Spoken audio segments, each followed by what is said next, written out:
أعوذ بالله من الشيطان الرجيم بسم الله الرحمن الرحيم إذا زلزلت الأرض زلزالها وأخرجت الأرض أثقالها وقال الإنسان ما لها يومئذ تحدث أخبارها بأن ربك أوحى لها يومئذ يصدر الناس أشتاتا ليروا أعمالهم فمن يعمل مثقال ذرة خيرا يره ومن يعمل مثقال ذرة شرا يره آمنت بالله صدق الله العظيم الحمد لله رب العالمين والصلاة والسلام على خاتم النبيين أما بعد فأعوذ بالله من الشيطان الرجيم بسم الله الرحمن الرحيم.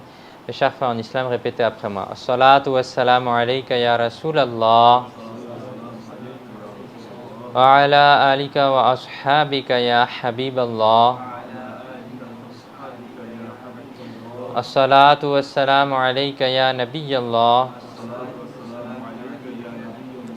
wa ala alika wa ashabika ya Nurallah. Chers frères en islam, il y a beaucoup de bienfaits à réciter le Durud Sharif, la Salat ala al-Nabi, sur le noble et bien-aimé prophète sallallahu ta'ala alayhi wa sallam.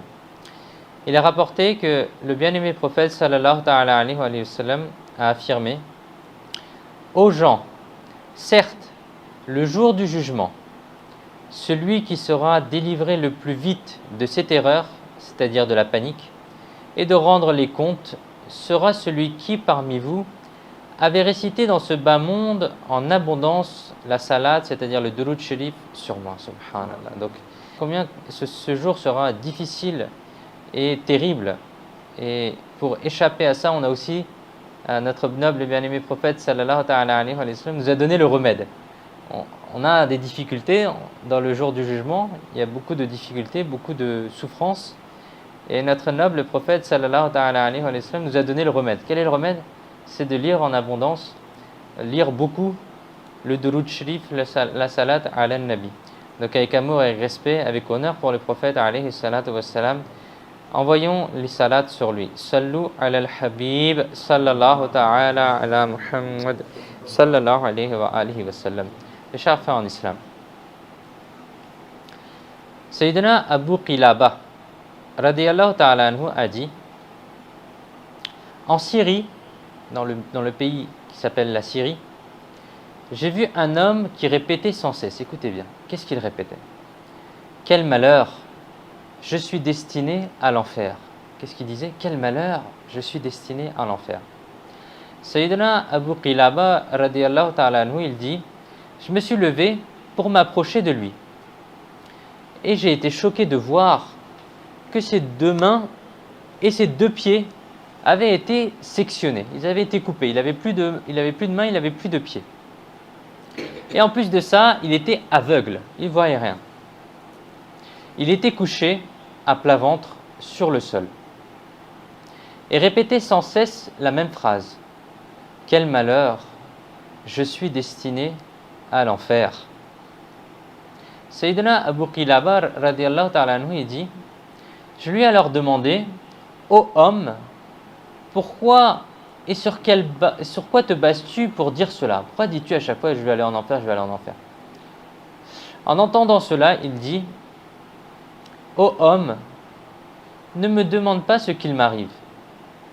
Je fais partie de ces malheureux qui sont entrés dans la maison de Amir al-Mu'minin, Sayyidina Uthman al-Ghani radiyallahu ta'ala anhu, c'est-à-dire le troisième calife des musulmans. Pourquoi il est rentré dans sa maison? Il dit: afin de vous assassiner, afin de vous faire shahid. Lorsque je me suis approché avec mon épée dans les mains, votre respectable épouse radiyallahu ta'ala anha a commencé à me gronder en me criant dessus et je me suis mis en colère et je l'ai giflé. Astaghfirullah. En voyant cela, Amir al-Mu'minin, Sayyidina Uthman al-Ghani, radiyallahu ta'ala anhu, a fait l'invocation suivante, il a fait la dua suivante. Qu'Allah Azza wa Jal coupe tes deux mains et tes deux pieds, te rende aveugle et te jette en enfer. Ô homme, en voyant le visage complètement furieux de Amir al-Mu'minin radiyallahu ta'ala anhu, et en entendant son invocation puissante, je me suis mis à trembler de la tête aux pieds, et apeuré, je me suis enfui de là. C'est-à-dire, je me suis enfui de la maison de Sayyidina Othman al-Ghani, le troisième calife de l'islam radiyallahu ta'ala anhu. Jusqu'à présent, sur les 4 invocations, sur les 4 du'as que Amir al-Mu'minin, Sayyidina Othman al-Ghani radiyallahu ta'ala anhu, a fait contre moi, 3 se sont abattus sur moi. C'est-à-dire, j'ai plus de pieds, j'ai plus de mains et je suis aveugle. Vous pouvez voir que mes 2 mains et mes 2 pieds ont été sectionnés et que je suis aussi devenu aveugle. Hélas, maintenant, il ne reste que la 4e invocation qui doit m'atteindre. C'est-à-dire qu'il ne me reste plus que je sois jeté en enfer. Allahu Akbar. Mes chers frères en islam, aujourd'hui on va parler du 3e calife de l'islam. Dans la continuité des précédents bayan, des précédentes causeries, on avait couvert les bénéfices, les bénédictions, les vertus du mois de Muharram. On a couvert qui est Sayyidina Abu Bakr al-Siddiq radiyallahu ta'ala, le premier calife de l'islam. Et hier, on a couvert qui est Sayyidina Omar al-Ghani, Sayyidina Omar al-Farouq al-A'zam radiyallahu ta'ala anhu, le 2e calife de l'islam. Et aujourd'hui, Inch'Allah, on va aborder les prodiges de Sayyidina Othman al-Ghani, le 3e calife de l'islam radiyallahu ta'ala anhu. Chers frères en islam, le 18 Zulhijjat al-Haram de l'an 35 de l'Hégire, l'honorable compagnon du bien-aimé prophète sallallahu ta'ala alayhi wa sallam, c'est-à-dire Sayyidina Othman al-Ghani radiyallahu ta'ala anhu, a été fait martyr de façon impitoyable. Vous, radiyallahu ta'ala anhu, étiez le 3e calife parmi les Khulafa ar-Rashidin, c'est-à-dire les 4 califes bien guidés dont on a commencé un peu à voir leur histoire. Votre technonyme, c'est-à-dire votre kunya, est Abu Amr, et vos titres sont Jami'ul Qur'an et Dhun Nurayn, c'est-à-dire celui qui a 2 lumières.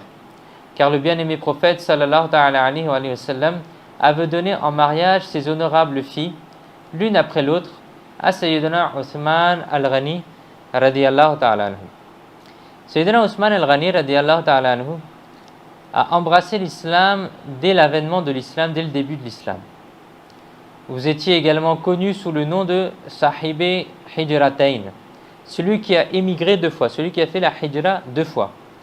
Parce que vous avez d'abord migré à Habsha en Éthiopie, et ensuite vous avez migré à Madinatul Munawwara.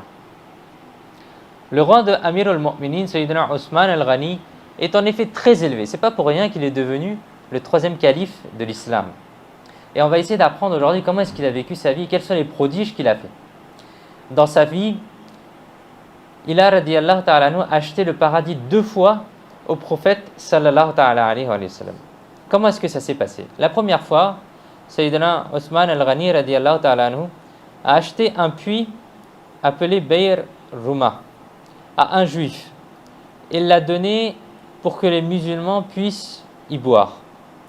Et la deuxième fois, c'était pendant la bataille de Usrat. L'événement est relaté comme suit dans Sunan al-Tirmidhi. Sayyidina Abdurrahman bin Khattab radiyallahu ta'ala anhu a rapporté: j'étais présent dans la cour bénie du noble prophète sallallahu ta'ala alayhi wa sallam qui encourageait les compagnons alayhim ridwan pour la bataille de Tabouk. Il essayait de les motiver pour qu'ils s'engagent physiquement, qu'ils s'engagent matériellement dans la bataille de Tabouk. Sayyidina Othman ibn Affan radiyallahu ta'ala anhu, il se leva alors et dit: Ya Rasulallah, au messager d'Allah sallallahu ta'ala alayhi wa sallam, je m'engage à faire don de 100 chameaux, ainsi que des selles et les autres équipements associés à cela. Le bien-aimé prophète sallallahu ta'ala alayhi wa sallam, il reprit alors son discours motivateur. Puis Sayyidina Othman ibn Affan radiyallahu ta'ala anhu se leva encore et a dit: Ya Rasulallah, au messager d'Allah sallallahu ta'ala alayhi wa sallam, je m'engage à donner 200 chameaux avec toutes les provisions qui vont avec. Le très digne prophète sallallahu ta'ala alayhi wa sallam reprit alors son discours motivateur. Et ensuite, Amir al-Mu'minin Sayyidina Osman al-Ghani radiyallahu ta'ala anhu, il se levait encore une fois et a dit: Ya Rasulallah, ô messager d'Allah sallallahu ta'ala alayhi wa sallam, je m'engage à donner 300 chameaux avec toutes les provisions qui vont avec. Le narrateur a en outre rapporté: j'ai vu que lorsque le bien-aimé prophète sallallahu ta'ala alayhi wa sallam a entendu cela, le prophète sallallahu ta'ala alayhi wa sallam est descendu de son mimbar et déclara 2 fois la parole suivante: à partir d'aujourd'hui, quoi que fasse Uthman radiyallahu ta'ala anhu, il ne sera pas tenu responsable. Allahu Akbar. Il ne sera pas tenu responsable. Qu'est-ce qu'il a dit le prophète sallallahu alayhi wa sallam? Il l'a dit 2 fois: Ya Rasulallah, au messager d'Allah sallallahu ta'ala alayhi wa sallam. Il a dit: à partir d'aujourd'hui, quoi que fasse Uthman radiyallahu ta'ala anhu, il ne sera pas tenu responsable. Allahu Akbar. Sallu ala al-Habib sallallahu ta'ala ala Muhammad sallallahu alayhi wa sallam. Chers frères en islam, de nos jours, nous voyons certaines personnes montrer l'intention de faire des dons lorsqu'elles voient d'autres personnes dépenser dans le chemin d'Allah Azza wa Jal. Cependant, lorsque vient le moment de remettre l'argent, conformément à leur engagement, ils trouvent qu'il est extrêmement difficile de respecter leur engagement. Certains ne donnent même pas le montant qu'ils ont engagé. Voyez la générosité du bien-aimé, du noble prophète, Sayyidina Uthman al-Ghani radiyallahu ta'ala anhu. Il avait promis combien? Il avait promis 100, puis 200, puis 300. Mais Sayyidina Uthman al-Ghani radiyallahu ta'ala anhu a donné encore plus que ça. Commentant les hadiths mentionnés ci-dessous, Mufti Ahmed Yahya Khan Naimi rahmatullahi ta'ala alayhi a dit: gardez à l'esprit que ce n'était que son annonce, mais quand le moment de donner est arrivé, Sayyidina Uthman al-Ghani radiyallahu ta'ala anhu a donné 950 chameaux. Allahu Akbar. Pas 100, pas 200, pas 300, 950 chameaux. Et pas que ça. Vous avez donné 50 chevaux et 1000 ashrafi, c'est-à-dire 1000 pièces d'or. Plus tard, Sayyidina Uthman al-Ghani radiyallahu ta'ala anhu a encore donné 10 000 ashrafi, c'est-à-dire 10 000 pièces d'or. Et retenez bien que le Mufti Ahmed Yahya Khan Naimi rahmatullahi ta'ala alayhi, il ajoute en disant que notons que Sayyidina Uthman al-Ghani radiyallahu ta'ala anhu a d'abord promis 100, puis 200 et enfin 300 chameaux. Ce qui fait au total pas que 300 chameaux il allait donner, mais en fait l'intention c'était quoi? C'était 100 plus 200 plus 300. Ce qui fait au total qu'il avait l'intention de donner au total 600 chameaux. Il s'était engagé sur 600 chameaux. Et au final, il en a donné combien? 950 chameaux, plus 50 chevaux, plus 1000 ashrafi, 1000 pièces d'or. Et ensuite, il a encore rajouté 10 000 ashrafi. Et c'est pour ça qu'en fait, on l'appelle Osman al-Ghani, c'est-à-dire Osman le riche. Osman, celui qui dépense dans le chemin d'Allah. C'est-à-dire il était riche, mais il était riche en donnant dans le chemin d'Allah Azza wa Jal. Et c'est pour ça qu'on dit Osman al-Ghani, al-Ghani signifiant celui qui est riche. Chers frères en islam, certaines personnes mal avisées considèrent que demander des dons pour les besoins religieux est une mauvaise action et empêchent les autres de faire cela. Rappelez-vous, il est inadmissible d'empêcher quelqu'un de faire cet acte vertueux, à moins que cela ne soit justifié par la charia. À la page 127 de Fatawa al-Razaviya, volume 23, répondant à une question religieuse, l'imam Ahmed Raza Khan rahmatullahi ta'ala alayhi a déclaré: recueillir les dons des musulmans pour une cause vertueuse, pour une bonne cause, n'est pas une bid'a, n'est pas une innovation. Au contraire, c'est prouvé par la sunna. Ceux qui empêchent les autres de le faire sont abordés dans le verset suivant: Manna'il lil khayri mu'tadin athim. Traduction: obstacle excessif au bien, transgresseurs et pécheurs. C'est-à-dire qu'ils ont été désignés comme des obstacles vers le bien, des transgresseurs et même des pécheurs. Sayyidina Jarir radiyallahu ta'ala anhu a déclaré: des gens qui étaient pieds nus, partiellement habillés, ne portant qu'un morceau de couverture fendu par le milieu, glissant sur le cou, vinrent un jour voir le bien-aimé prophète sallallahu ta'ala alayhi wa sallam. Et le bien-aimé prophète sallallahu ta'ala alayhi wa sallam a regardé leur dénuement, a regardé qu'ils n'étaient pas bien habillés, ils n'étaient pas suffisamment habillés. Et la couleur de votre visage resplendissant, il a changé. Vous, sallallahu ta'ala alayhi wa sallam, avez alors ordonné à Sayyidina Bilal, radiyallahu ta'ala anhu, de faire l'appel à la prière, de faire l'azan. pour que les gens puissent se réunir.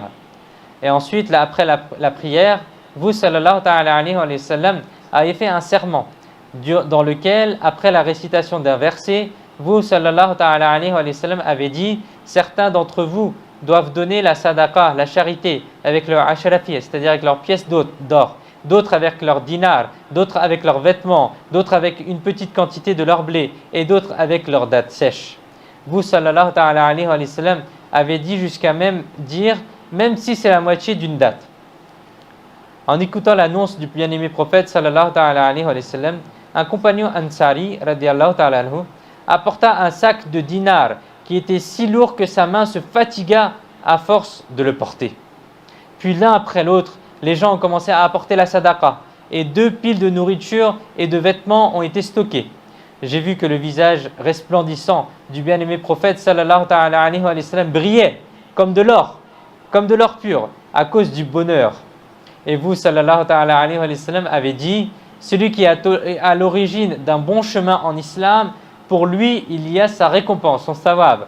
Et la récompense de tous ceux qui suivent cette voie par la suite est pour lui, c'est-à-dire l'initiateur de cette voie, sans aucune réduction de la récompense des gens agissant sur cette voie. » C'est-à-dire que celui qui fait quelque chose qui est à l'origine d'un bon chemin, d'une bonne pratique en islam, il en aura la récompense. Et en plus de ça, la personne qui l'a initié, elle aura aussi la récompense. Et tous ceux qui le feront, il aura la récompense. Sans que la récompense de la personne qui l'a initié ne diminue. Et c'est aussi une chose qu'il faut comprendre parce que souvent, malheureusement, il y a des contradictions ou bien des gens qui sont confus sur ce sujet-là. Par exemple, le sujet de la bid'a, de l'innovation. Dans Ahl Sunnah wal Jama'a, notre croyance, c'est quoi? C'est que comment est-ce qu'ils ont expliqué la bid'a?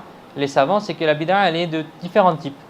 Elle peut être obligatoire, elle peut être makruh, elle peut être haram, etc. Mais la bid'a en soi, l'innovation en soi, c'est pas quelque chose totalement interdit. Comme souvent on l'entend en reprenant un hadith, kullu bid'atin dalala wa kullu dalalatin finnar. Ça, quand les savants ils ont expliqué ce hadith-là, les gens ils regardent le sharah, l'explication, l'exégèse du hadith. Qu'est-ce que les muhaddithines ils ont expliqué? Ils ont dit que ça c'était la bid'a qui est mauvaise, celle qui contredit la sharia. Ça c'est interdit en islam. Mais si quelqu'un il fait quelque chose de nouveau et qui ne contredit pas la religion, qui n'est pas contraire à des textes et qui n'a pas été explicitement ou implicitement interdit en islam, alors là c'est autorisé. Mais bien sûr si c'est quelque chose de nouveau, ça va être les savants qui vont nous l'expliquer. Ce n'est pas nous qui allons instaurer une nouvelle pratique en islam, ma'adallah, parce qu'on n'a pas les connaissances. On n'a pas la connaissance suffisante de l'islam. Et par exemple, le fait de faire la prière de Tarawih comme on l'a fait aujourd'hui, ça ne se faisait pas à l'époque du prophète sallallahu alayhi wa sallam. C'est-à-dire faire les 30 jours ou les 29 jours en groupe, en congrégation, pendant tout le mois et réciter dans cela tout le Coran en entier, ça ne se faisait pas au temps du prophète sallallahu alayhi wa sallam. Et après, c'est les Khulafa Rashidin qui ont mis en place ça. Et après, le compagnon qui a mis en place cela, et il a dit quelle belle bid'a, quelle belle innovation. C'est-à-dire que les compagnons, ils n'étaient pas contre les innovations. Mais l'innovation qui est contraire et qui a été interdite en islam, ça, on ne va pas le faire. Mais si des savants ils mettent en place des choses qui sont bonnes pour l'islam, alors là, c'est une bonne chose. Par exemple, faire le Mawludun Nabi, le Milad Sharif, commémorer la naissance du prophète sallallahu alayhi wa sallam. Si on parle de ça tout simplement, c'est quoi? C'est tout simplement le fait qu'on va se réunir et on va parler de quoi? On va faire un peu de récitation du Coran, on va faire un discours pour apprendre la religion, pour comprendre la vie du prophète sallallahu alayhi wa sallam, pour essayer d'augmenter notre amour pour le prophète sallallahu alayhi wa sallam. On va faire un peu de dhikr, on va faire un peu de dua, etc. Et ces choses-là, il n'y a rien qui est interdit dans chacune de ces pratiques-là, si on les prend indépendamment, il n'y a rien qui est interdit. Il n'y a rien qui interdit le fait de fêter la naissance du prophète sallallahu alayhi wa sallam. Et si on regarde dans les hadiths, c'est tout simplement, qu'est-ce qu'il est dit quand le prophète sallallahu alayhi wa sallam, il a été demandé pourquoi est-ce que vous jeûniez le lundi? Et bien la réponse du prophète sallallahu alayhi wa sallam c'était quoi? C'était parce que ce jour-là j'ai reçu la révélation, j'ai reçu le wahi. Et la deuxième chose c'est quoi? C'est parce que je suis né le lundi. C'était les deux raisons que le prophète sallallahu alayhi wa sallam a avancées pour dire pourquoi il jeûnait le lundi. Et c'est pour ça que malheureusement certaines personnes ils disent il n'y a aucune preuve que le prophète sallallahu alayhi wa sallam il commémorait sa naissance. Et bien ce hadith c'est quoi alors? Ce hadith c'est tout simplement la preuve que le prophète sallallahu alayhi wa sallam il commémorait et il remerciait Allah azza wa jal de l'avoir fait naître et il jeûnait le lundi. Maintenant, ce n'est pas interdit de changer la manière aussi de commémorer la naissance du prophète sallallahu alayhi wa sallam. Tant que ce n'est pas quelque chose d'interdit, comme on se réunit là par exemple durant le mois de Muharram, on organise une session, une conférence, un majlis pour se remémorer les Sahaba, pour se remémorer l'événement de Karbala et de la famille du prophète sallallahu alayhi wa sallam. De la même manière, tant qu'il n'y a rien d'interdit, tant qu'il n'y a pas de mixité, tant qu'il n'y a pas de musique, tant qu'il n'y a rien d'interdit dans tous les actes que l'on fait, il n'y a aucun problème, puisque c'est ce qui se fait dans tous les pays musulmans et c'est ce que tous les savants ont unanimement autorisé. Donc c'est quelque chose aussi auquel il faut réfléchir. Bref, Amir al-Mu'minin, Sayyidina Osman al-Ghani radiyallahu ta'ala anhu, était un fervent amoureux du bien-aimé prophète sallallahu ta'ala alayhi wa sallam. Vous étiez en fait l'incarnation de l'amour du noble prophète sallallahu ta'ala alayhi wa sallam. La soumission absolue à la sunna se manifeste dans vos paroles et vos actes. Un jour, Sayyidina Osman al-Ghani radiyallahu ta'ala anhu, il s'est assis à l'entrée de la mosquée. Écoutez bien, il s'est assis à l'entrée de la mosquée. Il a commandé à quelqu'un un morceau de viande de chèvre et il l'a mangé. Il a ensuite offert la prière sans refaire les ablutions et a expliqué que le bien-aimé prophète sallallahu ta'ala alayhi wa sallam a également consommé la même chose que ce qu'il a commandé, que ce qu'il a mangé, et en s'asseyant au même endroit et a fait comme cela. C'est-à-dire ensuite il a fait la prière, subhanallah. C'est-à-dire quel était l'amour de Sayyidina Osman al-Ghani radiyallahu ta'ala anhu. Il cherchait à imiter, il cherchait à refaire exactement comme le prophète sallallahu ta'ala alayhi wa sallam avait fait. Et une fois, Sayyidina Osman al-Ghani radiyallahu ta'ala anhu sourit tout en accomplissant les ablutions. Les gens en demandèrent la raison. Pourquoi est-ce que vous souriez? Et ce sur quoi Sayyidina Osman al-Ghani radiyallahu ta'ala anhu répondit: une fois, j'ai vu que le bien-aimé prophète sallallahu ta'ala alayhi wa sallam souriait en ayant fait les ablutions à cet endroit précis. Et c'est pour ça que je souris moi aussi en étant à cet endroit, subhanallah. Sayyidina Shuhrabil bin Muslim radiyallahu ta'ala anhu a rapporté: Amir al-Mu'minin Sayyidina Osman al-Ghani radiyallahu ta'ala anhu nourrissait les gens avec une nourriture somptueuse et lui-même rentrait chez lui et restait content avec du vinaigre et de l'olive simplement. C'est-à-dire il était tellement simple, Sayyidina Osman al-Ghani radiyallahu anhu, il nourrissait les gens avec une très bonne nourriture, mais quand il allait chez lui, il se nourrissait très simplement. Amir al-Mu'minin Sayyidina Osman al-Ghani radiyallahu ta'ala anhu était très pudique aussi. La main par laquelle, il disait que la main par laquelle j'ai fait la bay'a, j'ai fait le bayt, j'ai fait le serment d'allégeance au prophète sallallahu ta'ala alayhi wa sallam, la main par laquelle j'ai fait la bay'a, le bayt, le serment d'allégeance dans les mains bénies du noble prophète sallallahu ta'ala alayhi wa sallam, je n'ai jamais touché mes parties intimes avec cela, c'est-à-dire avec la main droite par la suite. Sayyidina Osman al-Ghani radiyallahu ta'ala anhu, il dit aussi: je jure par Allah azza wa jal, je n'ai jamais commis de fornication, de zina durant l'ère pré-islamique d'ignorance, et je n'ai pas non plus commis après avoir embrassé l'islam. Sayyidina Hassan Basri radiyallahu ta'ala anhu, il explique l'extrême pudeur de Amir al-Mu'minin Sayyidina Osman al-Ghani radiyallahu ta'ala anhu. S'il radiyallahu ta'ala anhu s'était trouvé dans quelques pièces dont la porte était correctement fermée, même dans le cas où la pièce était correctement fermée, il ne se déshabillait pas pour prendre le bain et ne redressait pas son dos par pudeur. Allahu Akbar. Et aujourd'hui, malheureusement, très souvent, on voit même les musulmans, quand il fait chaud surtout, ils s'habillent en short. Et ça, c'est quelque chose de mauvais. Ça, c'est quelque chose qui n'est pas autorisé en islam, de porter le short. Pourquoi? Parce que ça découvre les genoux. Et en islam, c'est quoi? C'est de couvrir à partir du nombril. Même le nombril, il ne faut pas qu'on le voit, et les genoux inclus. Toute cette partie-là, entre le nombril et les genoux inclus, il faut que cette partie-là elle soit recouverte. Et c'est pour ça que, malheureusement, aujourd'hui, les musulmans, très souvent, soit par ignorance, soit par manque de pudeur, ils délaissent cette obligation de couvrir correctement son corps. Que l'on soit à la piscine, qu'on en aille à la plage ou n'importe où, il faut fermer au moins la partie qui est entre le nombril et le genou. Ça, c'est la partie qu'il faut recouvrir obligatoirement en islam. Qu'Allah Azza wa Jal, il nous accorde la bonne compréhension de l'islam. Amir al-Mu'minin Sayyidina Osman al-Ghani radiyallahu ta'ala anhu, il observait aussi beaucoup de jeûnes surérogatoires. Après s'être reposé pendant le début de la nuit, vous restiez éveillé pour adorer pendant le reste de la nuit. Et comment est-ce que vous vous comportiez avec vos serviteurs? Écoutez un peu. Sayyidina Osman al-Ghani radiyallahu ta'ala anhu était très humble, au point que chaque fois qu'il se réveillait pour la prière de tahajjud la nuit, vous prépariez vous-même l'eau pour effectuer les ablutions. Parce qu'à l'époque, il n'y avait pas C'est pas le robinet, on ouvre. Il faut aller chercher l'eau, puis ensuite, après, quand on a des grands récipients, il faut remplir le petit récipient. Et après, avec le petit récipient, on va faire les ablutions, comme on peut connaître parfois dans certains pays. Voilà, on va chercher l'eau au puits, on tire l'eau, ensuite on remplit des grands bacs pour avoir une certaine eau pour la journée. Et ensuite, à partir du grand bac, on va mettre dans les petits bacs pour se servir. Et bien, tout ce travail-là, Sayyidina Othman al-Ghani, radiyallahu ta'ala, s'il se réveillait la nuit, il ne réveillait pas ses serviteurs pour ensuite leur préparer l'eau. Il ne dérangeait jamais le sommeil de quiconque pour sa cause personnelle. Par conséquent, lorsque Amir al-Mu'minin, Sayyidina Othman al-Ghani, radiyallahu ta'ala, se levait pour offrir la prière de tahajjud de la nuit, il préparait lui-même l'eau pour faire les ablutions. Lorsqu'on lui demandait « Pourquoi te déranges-tu? Laisse ton serviteur faire cela à ta place ?» Il répondait « Non, la nuit leur appartient, elle est destinée à leur repos. » Allahu Akbar. Et une autre fois, Amir al-Mu'minin, Sayyidina Othman al-Ghani, radiyallahu ta'ala anhu, revenait de son verger en portant un tas de bois sur sa tête, alors que plusieurs de ses serviteurs étaient présents et disponibles. Quelqu'un lui dit « Pourquoi n'as-tu pas laissé ton serviteur porter ce tas ?» Il répondit « J'aurais pu le faire, mais je mets mon nafs, c'est-à-dire mon ego, mon amour-propre, à l'épreuve, pour savoir s'il peut le porter ou s'il n'aime pas le porter. » Allahu Akbar. C'est-à-dire il faisait attention que demain, si j'ai besoin de porter et si j'ai besoin de faire des tâches, est-ce que je peux le faire ou bien je serai dépendant des autres toujours. Sayyidina Othman al-Ghani radiyallahu ta'ala anhu craignait énormément Allah Azza wa Jal. Il dit à l'un de ses serviteurs « J'avais autrefois tordu ton oreille, alors venge-toi pour cela maintenant. » Allahu Akbar. Malgré le fait que Amir al-Mu'minin, le rassembleur du Saint-Qur'an, Sayyidina Othman ibn Affan radiyallahu ta'ala anhu, est sans aucun doute destiné au paradis. Pourtant, il restait incapable de contrôler ses larmes en voyant des tombes. Il est mentionné à la page 139 du livre Allah va l'Onkibate.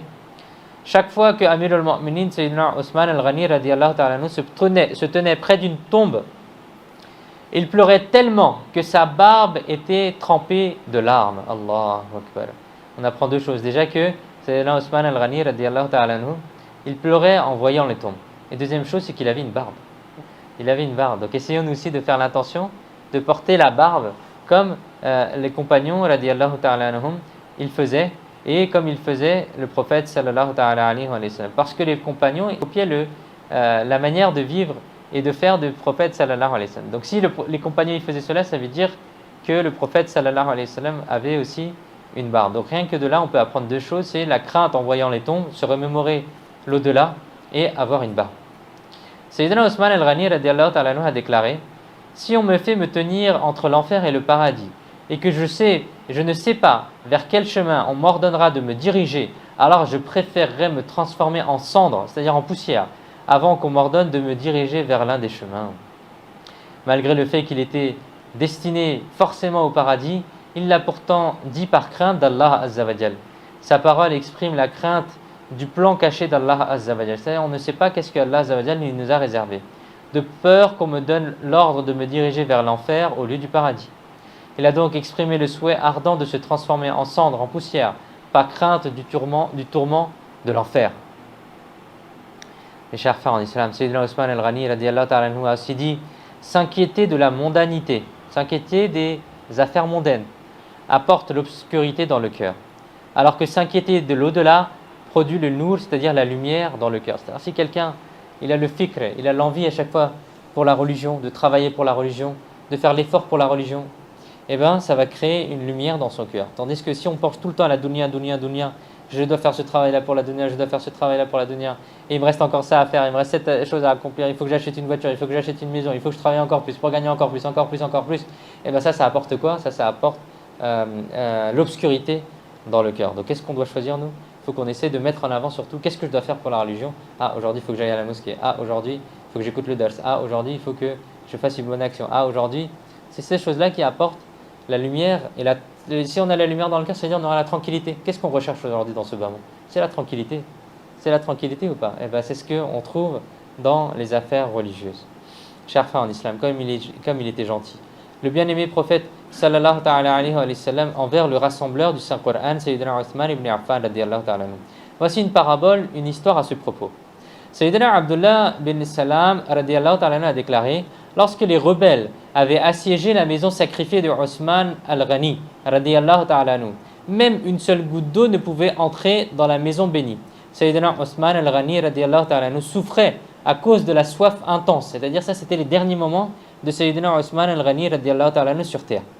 Le jour où je suis allé le rencontrer, vous, radiallahu ta'ala anhu, étiez tant jeune. Vous, radiallahu ta'ala anhu, me regardiez et avez dit: Oh Abdullah bin Salam, radiallahu ta'ala anhu, cette nuit, j'ai vu le bien-aimé prophète, sallallahu ta'ala alayhi wa sallam, à travers cette lucarne. Le très miséricordieux prophète, sallallahu ta'ala alayhi wa sallam, a dit d'une manière très compatissante: Oh Uthman, radiallahu ta'ala anhu, ces gens vous ont rendu assoiffés, ces gens vous ont rendu agités par la soif en bloquant l'eau. Je répondis respectueusement oui. Alors le bien-aimé prophète sallallahu ta'ala alayhi wa sallam fit immédiatement descendre vers moi un seau rempli d'eau. J'ai étanché ma soif. Je peux encore sentir l'effet apaisant de cette eau dans ma poitrine et entre mes épaules. Allahu Akbar. C'est-à-dire que quoi? Le prophète sallallahu ta'ala alayhi wa sallam, lorsque Sayyidina Osman al-Ghani radiyallahu ta'ala, il était le calife, le Amir al-Mu'minin, le prophète sallallahu alayhi wa sallam, il n'était plus visible sur ce monde. Il avait quitté ce monde-là. Et malgré cela, Sayyidina Osman al-Ghani radiyallahu ta'ala, il dit qu'il l'a vu et que le prophète sallallahu alayhi wa sallam lui a donné un seau d'eau pour étancher sa soif. Donc il faut qu'on réfléchisse aussi à cette histoire, car notre croyance dans Ahl Sunnah wal Jama'a, encore une fois, parce que beaucoup de gens sont confus parfois, c'est que les nobles prophètes, ils aident les gens dans ce bas monde, même s'ils ont quitté ce bas monde. Comme les awliya, ils peuvent aider les gens sur terre, malgré qu'ils aient quitté ce bas monde. C'est-à-dire que certains savants, ils expliquent cela comme le fait que l'être humain, il vit une vie sur terre. Lorsqu'il était dans le ventre de sa mère, l'être humain, il vivait une vie.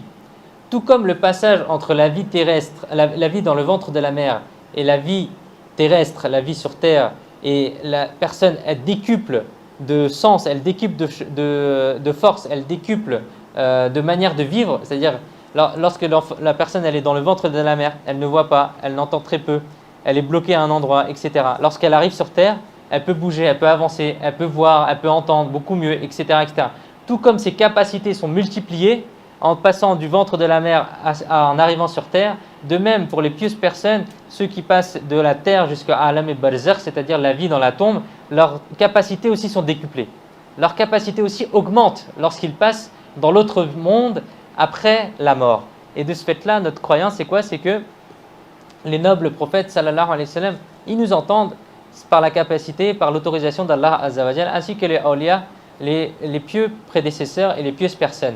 Et on peut dire Ya Rasulallah, on peut dire Ya Ghaus al-Madad, on peut dire Ya Sheikh Abdel Qadir Jilani al-Madad, Ya Rasulallah al-Madad, et un tel al-Madad, oh Ya Rasulallah, venez à mon aide, oh un tel wali, venez à mon aide, etc. Pourquoi? Parce que c'est des gens qui ont, qu'Allah Azza wa Jal a mis en proximité d'eux, et que Allah Azza wa Jal leur a donné beaucoup de bienfaits. Et ici, c'est ce qu'on entend, c'était un miracle du prophète sallallahu alayhi wa sallam, qu'il est venu à Sayyidina Osman al-Ghani radiyallahu ta'ala anhu, il a donné un seau d'eau alors que vous aviez quitté ce monde-là.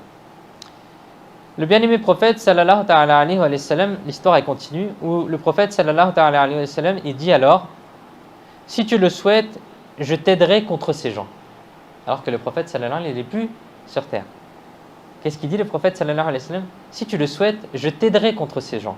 C'est-à-dire que le prophète sallallahu alayhi wa sallam, il aide les gens, il aide la Ummah malgré qu'il ait quitté ce monde. Et il peut aider les gens malgré qu'il ait quitté ce monde. Je t'aiderai contre ces gens. Ou, si tu veux, tu peux venir chez moi et rompre le jeûne en ma compagnie. Allahu Akbar. Ça veut dire que tu peux passer avec moi dans notre monde et alors, si tu veux, tu romps le jeûne en ma compagnie. Je répondis respectueusement, Ya Rasulallah, au messager d'Allah, sallallahu ta'ala alayhi wa sallam, rompre mon jeûne dans votre gracieuse cour, mais plus cher. Sayyidina Abdullah bin Salam, radiallahu ta'ala anhu, Sayyidina Abdullah bin Salam, radiallahu ta'ala anhu, a déclaré qu'il, radiallahu ta'ala anhu, est revenu ce jour-là. Et Sayyidina Osman al-Ghani, radiallahu ta'ala anhu, a été rendu martyr ce même jour par les rebelles. Allahu Akbar. C'est-à-dire que le prophète, sallallahu alayhi wa sallam, en plus de lui proposer soit tu restes sur terre, soit tu viens avec moi dans l'autre monde, eh ben, le prophète sallallahu alayhi wa sallam, il connaissait aussi le futur. C'est-à-dire qu'il ne lui a pas dit simplement est-ce que tu veux venir avec moi dans l'autre monde, est-ce que tu veux venir, mais il lui a dit est-ce que tu veux rompre le jeûne. C'est-à-dire ce serait le même jour que tu vas venir avec moi dans l'autre monde. Et effectivement, Sayyidina Abdullah bin Salam radiallahu ta'ala, il confirme que le Sayyidina Osman al-Ghani radiallahu ta'ala, il est rendu martyr, il est tombé martyr ce même jour par les rebelles. L'imam Jalaluddin Suyuti, alayhi rahmatullahi al-qawi, il rapporte que Shir ibn Batish, mort en 655 après l'Hégire, a compris de cet événement d'apercevoir le bien-aimé prophète sallallahu ta'ala alayhi wa sallam qu'il n'était pas un rêve. Cette histoire-là, ce n'était pas un rêve. L'imam Jalaluddin Suyuti, rahmatullahi ta'ala, il rapporte ça d'une autre pieuse personne, mais il a eu lieu tout en étant éveillé. Le bien-aimé prophète sallallahu ta'ala alayhi wa sallam aide les impuissants, mes chers frères. Nous avons appris de cette parabole que les circonstances de Sayyidina Osman al-Ghani radiyallahu ta'ala anhu étaient bien connues du bien-aimé prophète sallallahu ta'ala alayhi wa sallam par la grâce d'Allah azza wa jal. Nous avons également appris que le bien-aimé prophète sallallahu ta'ala alayhi wa sallam aide les impuissants. C'est pourquoi vous sallallahu ta'ala alayhi wa sallam avez dit: si vous le souhaitez, je vous aiderai contre ces gens. Allah, mes chers frères en islam, vous avez été témoins de la patience et de l'endurance inégalée de Sayyidina Osman al-Ghani radiyallahu ta'ala anhu. Vous, radiyallahu ta'ala anhu, avez embrassé le martyr, mais n'avez pas aimé l'effusion de sang dans la ville sainte de Médine. Votre splendide maison a été bouclée, et même l'approvisionnement en eau a été bloqué. Vos fidèles accédaient à votre maison et demandèrent la permission de combattre les rebelles, mais Sayyidina Osman al-Ghani radiyallahu ta'ala anhu refusa. Lorsque ses esclaves armés demandèrent la permission de combattre pour lui, Sayyidina Osman al-Ghani radiyallahu ta'ala anhu ordonna: si vous voulez me plaire, alors désarmez-vous. Et écoutez que quiconque parmi les esclaves se désarme, je le libère.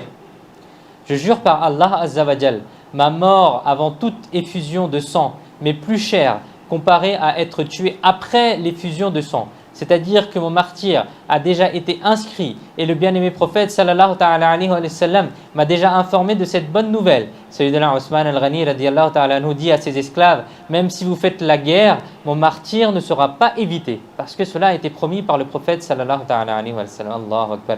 Sayyidina Ali radiyallahu ta'ala anhu avait un amour ardent, un grand amour pour Sayyidina Osman al-Ghani radiyallahu ta'ala anhu. En raison des circonstances critiques, Sayyidina Ali radiyallahu ta'ala anhu demanda à ses fils, l'imam Hassan et l'imam Hussein radiyallahu ta'ala anhum: vous deux, avec vos épées, montez à la porte de la maison de Sayyidina Osman al-Ghani radiyallahu ta'ala anhu et gardez les lieux. Lorsque la volonté d'Allah azza wa jal l'emporta et que le martyr de Sayyidina Osman al-Ghani radiyallahu ta'ala anhu eut lieu, Sayyidina Ali karramallahu ta'ala wajhahu al-karim entra dans un profond état de chagrin. Et vous, radiyallahu ta'ala anhu, avez dit: inna lillahi wa inna ilayhi raji'un. Mes chers frères en islam, porter toute rancune ou hostilité contre les honorables compagnons alayhim wa ridwan est une cause de perte et de destruction totale dans les deux mondes. Cheikh Nuruddin Abdurrahman Jami, Quddisa Sirruhu Sami, a mentionné dans son célèbre livre Shawahidun Nabuwa, 3 personnes ont entrepris un voyage vers le Yémen. L'un d'eux était originaire de Koufa, en Irak. Et il blasphémait Sayyidina Abu Bakr et Sayyidina Umar radiyallahu ta'ala anhu. C'est-à-dire, il disait des mauvaises choses contre eux, les compagnons du prophète sallallahu ta'ala alayhi wa sallam. Il fut averti de s'abstenir. Il fut averti de ne pas dire de mal contre les compagnons, mais il ne le fit pas. Lorsqu'ils sont arrivés près du Yémen, ils ont campé dans un endroit et ils se sont couchés. Lorsqu'il fut temps de partir, 2 d'entre eux se levèrent et accomplirent les ablutions, puis réveillèrent cette insolence, c'est-à-dire cette personne qui insultait les compagnons du prophète. Lorsqu'il fut le temps de partir, 2 d'entre eux se levèrent et firent les ablutions, puis réveillèrent la personne. Et la personne qui insultait les compagnons, il se leva et dit: hélas, j'ai été laissé en arrière dans ce voyage. Vous m'avez réveillé au même moment où le bien-aimé prophète sallallahu ta'ala alayhi wa sallam était en train de me dire: ô pervers, ô fasiq, Allah azza wa jal ruine et humilie le pervers. Ton visage sera déformé pendant ce voyage. Lorsque cette personne irrespectueuse a commencé à accomplir les ablutions, ses orteils ont commencé à se transformer, puis ses pieds ont commencé à ressembler à ceux d'un singe, puis ses jambes jusqu'aux genoux se transformèrent à celles d'un singe. Ainsi tout son corps devint semblable à celui d'un singe. Alors ses compagnons attachèrent cet insolent, ressemblant à un singe, à la selle du chameau, et reprirent leur voyage. C'est-à-dire, ils le prirent avec lui. Il s'était transformé en singe, mais ils le prirent avec lui pour terminer le voyage. Au coucher du soleil, ils atteignirent une forêt où des singes étaient rassemblés. Quand il les vit, il devint agité et se détacha pour les rejoindre. Tous les singes s'approchèrent alors de ses 2 compagnons. Ils les craignirent, mais les singes ne leur firent aucun mal. Et cette personne ressemblant à un singe s'assit à côté de ses compagnons et commença à verser des larmes. Au bout d'une heure, lorsque tous les singes s'en allèrent de cet endroit, il partit lui aussi avec eux. Chers frères en islam, vous avez observé que celui qui a manqué de respect aux honorables shaykhain, c'est-à-dire à Sayyidina Abu Bakr, Sayyidina Umar, radiyallahu ta'ala anhu, est devenu un singe. Certaines personnes sont punies de cette manière dans ce monde et sont érigées en exemple pour les autres, afin que les autres craignent et s'abstiennent des péchés et de l'insolence. Qu'Allah Azza wa Jal nous garde parmi ceux qui aiment les honorables compagnons et les Ahl Bayt alayhim wa ridwan. Sallu ala al-Habib sallallahu ta'ala ala Muhammad sallallahu alayhi wa sallam. Sayyidina Abdullah ibn Umar radiyallahu ta'ala a rapporté que le bien-aimé prophète sallallahu ta'ala alayhi wa sallam a prophétisé, c'est-à-dire il a dit en avance un événement hérétique et a informé Sayyidina Ousmane al-Ghani radiyallahu ta'ala qu'il sera méchamment martyrisé en cela. Concernant ce hadith, Mufti Ahmad Yarkhan Naimi rahmatullahi ta'ala alayhi a dit il y a quelques prophéties dans cette narration. Le moment du décès de Sayyidina Ousmane al-Ghani radiyallahu ta'ala, le lieu de son décès, la manière dont il mourra, c'est-à-dire par le martyr, sa mort sur la foi, c'est-à-dire sur l'islam, car pour le martyr, la mort avec de pures croyances est une exigence. Ceci est le ilmul ghaib, c'est-à-dire la connaissance de l'invisible du bien-aimé prophète sallallahu ta'ala alayhi wa sallam. C'est-à-dire que le prophète sallallahu ta'ala alayhi wa sallam, il vient avec des connaissances en plus. Et c'est ce qu'on appelle le ilm al-ghaib, c'est-à-dire la connaissance de l'invisible. Le prophète sallallahu ta'ala alayhi wa sallam, quand il nous informe que Sayyidina Jibril est arrivé, qu'il nous informe de paradis, qu'il nous informe de l'enfer, qu'il nous informe du futur aussi, et bien tout ça, ça fait partie du rêve, c'est-à-dire des choses invisibles que le commun des gens ne peuvent pas savoir et ne peuvent pas tirer. Même si on essaye de savoir le futur, on ne peut pas le savoir. Même si on essaie de savoir il y a combien d'anges autour de nous, on ne peut peut-être pas le savoir. On ne peut pas savoir comment est-ce que le paradis, comment est-ce que l'enfer, etc. Tout ça, ça fait partie du rêve, de l'invisible. Et bien le prophète sallallahu alayhi wa sallam, c'est pour ça qu'on lui dit qu'il a le ilm al-ghaib, c'est-à-dire il a la science de l'invisible. Lorsqu'on entend ces histoires, on le comprend facilement. Sallu ala al-Habib sallallahu ta'ala ala Muhammad sallallahu alayhi wa sallam. Sayyidina Ousmane al-Ghani, Cheikh Tajuddin Subki alayhi rahmatullahi qawi, a mentionné dans son livre Tabqat qu'un homme a intentionnellement regardé une femme de façon lascive, c'est-à-dire d'une façon un peu envieuse, dans une rue publique. Quand il est arrivé chez Sayyidina Ousmane al-Ghani radiyallahu ta'ala anhu, Sayyidina Ousmane al-Ghani radiyallahu ta'ala anhu, il était dans une extrême colère. Vous autres, vous venez devant moi dans un tel état que vos yeux présentent les signes de la fornication. Rempli de rage, l'homme répondit, après Rasulullah sallallahu alayhi wa sallam, la révélation, c'est-à-dire le wahi, a-t-elle commencé à descendre sur vous? Comment avez-vous appris qu'il y a des effets de la fornication à mes yeux? Amir al-Mu'minin, Sayyidina Ousmane al-Ghani radiyallahu ta'ala anhu répondit, la révélation ne descend pas sur moi, mais ce que j'ai dit est vrai. Allah Azza wa Jal m'a donné d'une telle vision, d'une telle perspicacité spirituelle que j'arrive à connaître l'état intérieur et les pensées des gens. Chers frères en islam, Sayyidina Ousmane al-Ghani radiyallahu ta'ala anhu était un homme avec une perspicacité spirituelle, c'est-à-dire qu'il voyait certaines choses que le commun des gens ne peuvent pas voir. D'où vous, radiyallahu ta'ala anhu, découvrit par sa vision miraculeuse le péché de cet homme qui était commis par ses yeux, et appela ses yeux fornicateurs. En effet, voir une femme qui n'est une femme étrangère qu'on appelle ghayr mihram, c'est-à-dire une femme avec laquelle le mariage n'est pas haram pour toujours, est une violation grave, sauf si la charia l'autorise. On rapporte celui qui regarde avec convoitise la beauté d'une femme, on lui versera du plomb fondu dans les yeux au jour du jugement. Qu'Allah Azza wa Jal nous en préserve. Et en effet, le bien-aimé prophète sallallahu ta'ala alayhi wa sallam a dit la fornication par les yeux et de voir, la fornication par les oreilles et d'entendre, la fornication par la langue et de parler, la fornication par les mains et de tenir, et la fornication par les pieds et d'aller. En expliquant ce hadith, Cheikh Abdul Haq Muhaddis Delbi rahmatullahi ta'ala alayhi, il dit la fornication par les yeux consiste à voir des choses haram, la fornication par les oreilles et d'écouter des choses haram et obscènes, la fornication par la langue et de tenir une conversation haram et grossière, la fornication par les mains et de toucher une femme étrangère, c'est-à-dire qui n'est pas son mahram, et la fornication par le pied et d'avancer vers des choses mauvaises. Chers frères, il est très important de s'abstenir de jeter des regards pécheurs. En particulier durant ces jours où il fait plutôt bon, et les gens ont tendance à souvent se déshabiller malheureusement. Par Allah Azza wa Jal, le tourment sera insupportable. Il est rapporté, quiconque remplit ses yeux du haram, quiconque remplit ses yeux de la vue du haram, ses yeux seront remplis de feu le jour du jugement. Astaghfirullah. Qu'Allah Azza wa Jalla nous en protège. Voici un incident sur lequel réfléchir, mes chers frères. Pour ceux qui regardent des films et même des émissions de télé et qui jettent des regards lascifs, des regards envieux sur les femmes étrangères, sur les femmes qui ne sont pas mihram et les jeunes garçons séduisants. Écoutez, Cheikh Ibn al-Jawzi, rahmatullahi ta'ala, a déclaré voir la beauté d'une femme est une des flèches d'Iblis, parmi ces nombreuses flèches chargées de poison. Quiconque ne protège pas ses yeux de la vue d'une femme étrangère, de ghayr mihram, un applicateur fait de feu sera appliqué sur ses yeux le jour du jugement. C'est-à-dire la personne, elle aura les yeux en feu, quoi. Elle aura du plomb dans les oreilles, la personne qui fait des choses interdites. Qu'Allah Azza wa Jal, il nous en protège. Protégeons notre regard, mes chers frères. Ne laissons pas s'égarer librement notre regard, sinon il sera jeté dans la fosse profonde de la destruction. Sayyidina Isa Ruhullah ala nabiyana wa alayhi salatu wassalam a déclaré: prends soin de ta vue, car elle engendre les graines de la convoitise. C'est-à-dire, le premier péché, c'est quoi? C'est le péché des yeux. Et après, c'est quoi? C'est les autres péchés des autres organes.